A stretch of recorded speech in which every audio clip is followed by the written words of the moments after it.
Hello বন্ধুরা,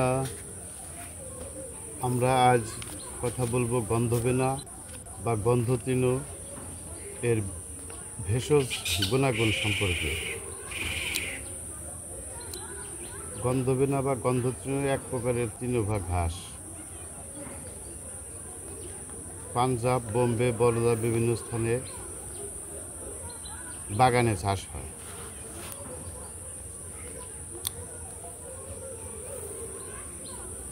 এই গন্ধবেনা তৃণের যে ঔষধি গুণ এই সম্পর্কে আমি আজকে আলোচনা করব। তো আলোচনার প্রথমে জ্বরে এটা কি কাজ করে। যে কোনো জ্বর নয়, পিলে জ্বরে এটি ভালো কাজ করে। জ্বর, সেই সঙ্গে শরীরে দাহ, পায়খানা হচ্ছে না, ক্ষুধা কম, পেটে অল্প বিস্তর ব্যথা আছে, অথচ এটি ম্যালেরিয়া বা টাইফয়েড নয়।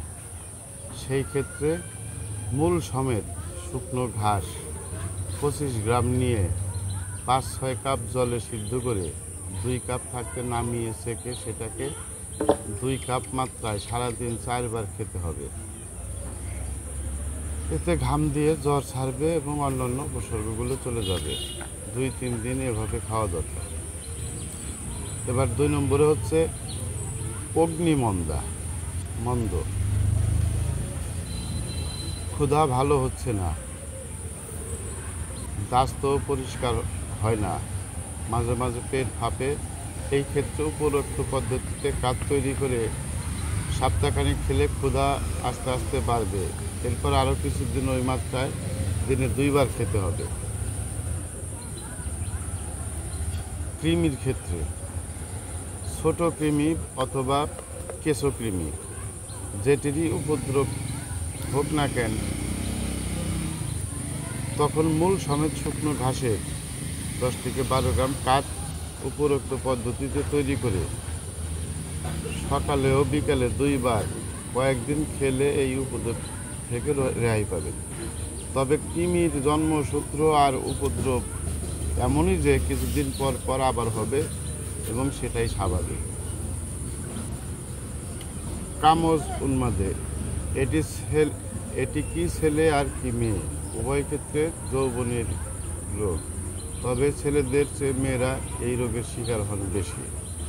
ছেলেদের হলে তো বেশিরভাগ ক্ষেত্রে তখন যৌনাচার, কোনো বাছ বিচার সময় অসময় ভালো মন্দ জ্ঞান থাকে না।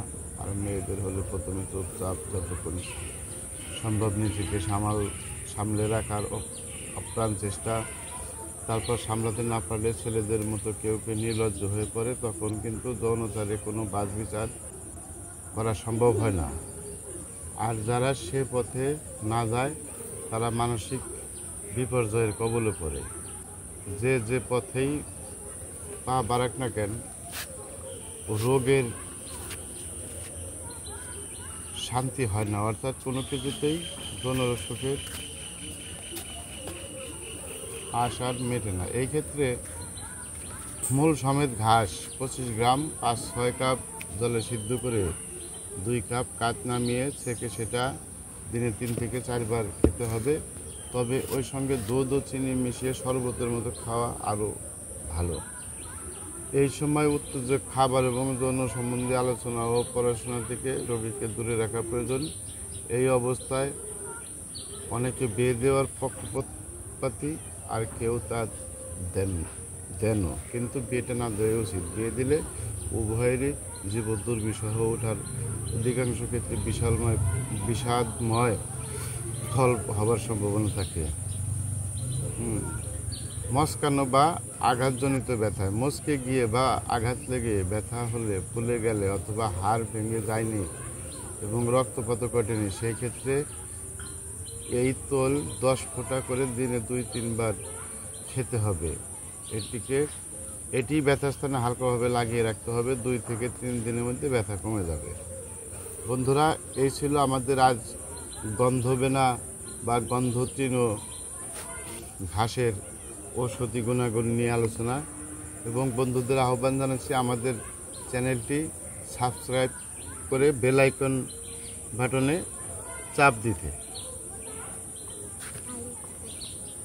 লাইক এবং আমাদের ভিডিও সম্পর্কে লাইক এবং কমেন্ট করার জন্য অনুরোধ করা হলো। ধন্যবাদ সবাইকে।